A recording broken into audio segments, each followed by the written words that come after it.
Енді мынау бұрынғы әкелер аса айбатты, сол бір отбасы десек, сол отбасының отағасы деп аталып, сол шағын мемлекеттің патшасы сияқты сезінетін. Ал кейінгі мынау біздің имани құндылықтарымыздың, ұлттық салт дәстүр саналарымыздың әлсіреуіне байланысты әкелердің бүгінгі құрметі, бала мен әкенің арасындағы қарым-қатынас, әкелердің өз деңгейіндегі өзінің мейір шапағатпен аталық әкелік айбаты әлсіреп кеткен жоқ па деген сауалдар туады. Сол себепті де әке балаға өнеге дейді. Әкесіне қарап ұл өседі, шешесіне қарап қыз өседі. Ұлдың ұлағатты болуы әуелі әкеден. Әке отбасыда айбатты болып сөйлесе, өзінің орнын жоғары білсе, салиқалы өмір сүрсе, бүгінгі өмір өлшемімен қараған кезде арақтан, темекіден, жеңіл жүрістен аулақ болып өзінің тұлғалық сипатын сақтай алса, оның ұлдары да, қыздары да сол әкеден қуат алады, ой алады, тәрбие алады. Сол себепті де әке болған адам ең әуелі өзінің жүрегіндегі иманды бекітіп алу керек. Ұлттық салт сана дәстүрді бекітетін ұлттық құндылықтарын бағалай алатын болу керек. Қазақ жұртына, бүкіл түркі әлеміне, ислам жұртына деген өзінің махаббатын, отанына, еліне, жеріне деген махаббатын ұрпағына бере алатын болу керек. Сонда ұрпағы әкесіне қарап, мен осы әкем сияқты қашан боламын деп еліктейді, қуат алады, шуақ алады. Одан ешқандай жиренбейді. Ал керісінше болса, әкесі арақкеш болса, әкесі өтірікші болса, әкесі баласына бір өнеге көмек көрсететінде ешқандай бойында асыл қасиет құндылық болмаса, бала қазақша айтқанда тірі жетімнің күйіне өседі. Әкенің мейірімі бала үшін ұшан теңіз. Ең қарапайымы ананың құрсағында жатқан балаға сыртта сөйлеп тұрған әкесінің үні жетіп тұрады. Содан бастап әкенің айбаты мен тәрбиесі баланың санасына ұялай бастады. Іштегі бала әкесінің сөзінен айбат алып өзінің қару-қайратын жинайды. Әкесінің сөзінен мейір алып, өмірге деген өзінің құлшынысын сол дәуірде қалыптастырады. Бұрынғы қазақ аналары балаларын қалай тәрбиелеген? Әкеңе айтамын, әкең келе жатыр, әкеңнің киімін шашпа, әкеңнің тамағын дайындап қой деген. Отағасының, оттың анасының, оттың ағасының, шағын мемлекеттің патшасының сол басқару, өзінің отбасын басқару қалыптастырған дәстүрі, немесе оны сыйлау ананың дәстүрі бір тәртіппенен ибалы инабатты түрде жүретін болса, бала соған бағынышты болады, тәртіпті үйренеді. Ол тәртіп не?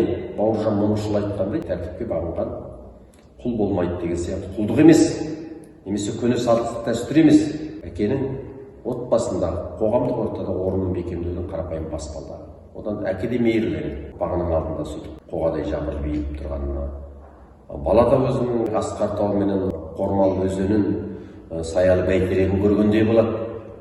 Және өзінен кейінгі ұрпақтарын тура сол әкесі ұқсап тәрбиелесем деген мұралық дәстүр қалыптасады. Сондықтан әкеге қойылатын талап өте ауыр. Бүгінгі жаһандану үрдісі, адам құқықтары деген қайдағы бір қажетсіз баптарменен кейде бала мен әкелердің арасына сызат түсіріп, баланы өз құқығын өзі сақтай алады, әкесі оған зорлық жүргізуге құқысы жоқ дейтіндей ұлттық ислами қағидаға жат нәрселерді енгізбекші болады. Одан өркендей ме, мемлекет өркендей ме? Жоқ. Біздің аталарымыз сондай сыйлаудан, сондай бір-біріне деген сенімнің асқар биігінен, судан туық сүттен ақ пейілінен қандай зиян көрді? Ешқандай зиян көрген жоқ. Аса бауырмал ұрпақ өсті. Досын жауға қалдырмайтын, елін жауға бермейтін, батыр ұлдар өсті. Қазақтың кеше бәдірлер, Абылай хан, Қабанбай, Бөгенбай, Жәнібек сынды ерлердің барлығы сондай әкелердің айбатымен өсті, және өздері әке болып айбат көрсетті. Ондай болатын болса, әкелік мектебі ол өнегелі бір академиядан да биік, өнегелі университеттен де терең, ол біз оқып жатқан оқулықтан да әлдеқайда айдын шалқар кең. Мен өзім 2008 жылдан бері қарай намаз оқимын. Биыл міне 13-14 жыл аяқ. Бұны неге айтып отырмын дегенде, біздің аталарымыздан, әкелеріміздің имандылық тәрбиесі менің жеті атамнан бері қарай жалғасып келді. Мысалы, мен білемін. Жеті атам әрбір өзінің ұрпағына қайтты, инабатты бол, иманды бол, тәрбиелі бол деп өсірді, ал аталарым солай болды. Сол көне оқудың артын ислами шариғат оқыған менің әкем болды. Ал оның кейін әкеміздің соңғы өмірінде әртүрлі өмір сүрген ортаның ықпалына байланысты, жасаған ортаның ықпалына байланысты имани құндылықтардың азайып бара жатқан бір кезеңі болды. Ал біз қазақ қоғамына келіп, қазақ қоғамына бірігіп, қазақ қоғамының имандық әліппесін қайта көргеннен кейін менің есіме сол әкелер тәрбиесі түсті. Менің әкелерім сондай құндылықтарды бағаласа, енді маған келген түзіліп қазақ айтайын. Ондай болса, мен не істеуім керек? Мен балаларыма қалай жалғам? Өйткені жеті атамның бері шамасы келе жатыр. Әкенің айбаты, имандылық, құндылық.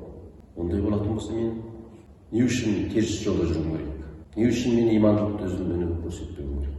Біз қазір бір ауылмыз, өзіміздің жақын туыстарымыз, және сіз сұрап отырған аға, бауыр, іні деген сияқты бір ауылмыз. Сол ауылдың үлкен кішісі, бізден кейінгі балаларымыз, балапандарымыз, және інімнің балалары деген сияқты бәрі әдебиетті маған қарайды. Бізде той томалақтарда арақ-шарап деген жоқ. Өйткені санада жоқ. Ал осындай алтын арқауды не үшін мен ұрпағыма бермеуім керек? Сондықтан мен өз басым арақ ішпеуім керек, темекі тартпауым керек. Ұрпақ менің бойымнан имандылықты көріп, менің асыл қасиеттерімді қабылдау керек. Және жеті атамның сол тарихын, жеті атамның өз құлағыма жеткен өсиетін мен ақ қағазға таңбалап, балаларымның қолына өсиет қылып, жазып, беріп қойдым, кітап қылып шығардым. Ақылнама деген атпен. Неге? Әкелер рухы осы заманға келген кезде, біздің заманымызға келген кезде, өзінің арғы болмысынан келе жатқан тәрбиелік мәнін жоғалтып алмасынша, ұрпақ өзінің шежіресін тегін білсінші, әкенің өсиетін білсінші деп, әкемнің маған айтып кеткен өсиеттерін жазып қойдым, өзімнің өсиеттерімді жазып қойдым. Бұл өнеге әліппе, әрбір шаңырақта болуға тиісті қажетті құндылық жәдігер. Оны атқаратын бар, атқармайтын бар, білетін бар, білмейтін бар. Мен өзімнің балаларыма істеген істің ең әуелгісі, жаңағы сөзімді қайталасам, біздің аталарымыздың тектілік болмысын, ұрпақ бойына жалғаған асыл қасиеттерін жазып, қолдарына бердім. Сосын өздерінен сұраймын, сендер қандай атаның әулетісіңдер? Кімнің ұрпағысыңдар? Жеті атаңды білесің бе? Олар не істеген адамдар екен? Жаңалық бар жасап айтамын, қолына кітапты беріп қойдым, оқана кітапты қара деймін. Олар оқиды, қарайды. Ал әрбір бұрыштарын көріп қаламыз, кейде балалардың арақ-шарапқа үйірілгенін, жамандыққа үйірілгенін, темекіге үйірілгенін. Ал біздің әулеттің балаларында, ол жаңағы сөзімді қайталасам, жоқ. Ол санаға сыймайтын нәрсе. Өйткені оның естігені сол, көргені сол. Өйткені ол ұяда, негіз ұшқанда соналық тез ұяда ондай жамандық көрген жоқ. Ал балапанға үлгі бол, имани қуатпенен, әкелік шуақпенен, аналық мейірімменен, кітаби білімменен, Құран кәрімдегі Алланың сөзіменен, Мұхаммед саллаллаху алейхи вассаламның хадистеріменен, діни сахабалардың айтқан үлгі-өнегелі сөздеріменен қалыптасатын болса, ұрпақ ешқашан адаспайды. Ең бастысы оларды адастырмайтын ұрпағының қолына мәтел бар ғой, сен балық берме, қармақ бер деген сияқты. Сол қармақты сен ұстата алсаң, олар арқылы өмір сүруді біледі. Ана бір мысал әңгімені айтады. Бір банана алып келем дейді екі баласына. Мен бөліп жеңдер деп айтамын дейді. Бір әкенің айтқаны. Сосын дегенде мұны қалай бөлеміз деп, анау көп кетіп қалды, мынау көп кетіп қалды дейтін болды. Сосын осыны қайталай бердім дейді.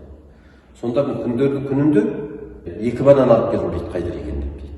Сонда қалыптасып қалған тәрбие, ана біреуін қоя тұрып, екіншісін бөліп жейді деп айтады балаларымыз. Өйткені солай қалыптасты дейді.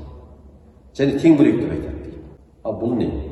Бүкіл адамның ғұмырындағы атадан балаға жасалатын инабаттылық, имандылық, ізгілік, ғұмыр бастауы осындай қарапайым сабақтан басталады. Ол күрделі әліппені оқу немесе әлемнің бір психологынан сабақ ал немесе қазір мынау бір сабақ оқып жатады ғой, соны қабылда дегені біздің ұлтымызда бар дүние.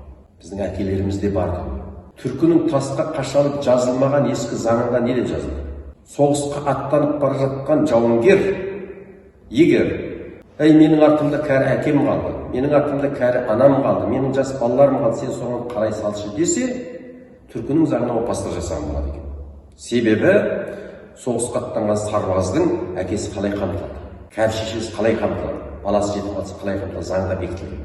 Жетімдікке жол жоқ, жесірлікке жол жоқ. Ал алаңдады, бауырына сенбеді. Қандай керемет. Сол қасиет бізде бар еді. кеңестік кезең қызыл империялар тұсында біз әлсіреттік, бірақ бүгінгі имани құндылықтан қайта бас көтеріп жатқандығына біздің сеніміміз мол.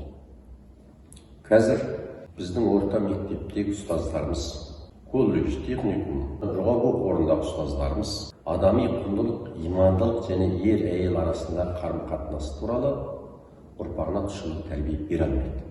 Алладан келді көп кітап, оның 4 Алланы танытуға сөз айырмас деп Абай айтқан сияқты.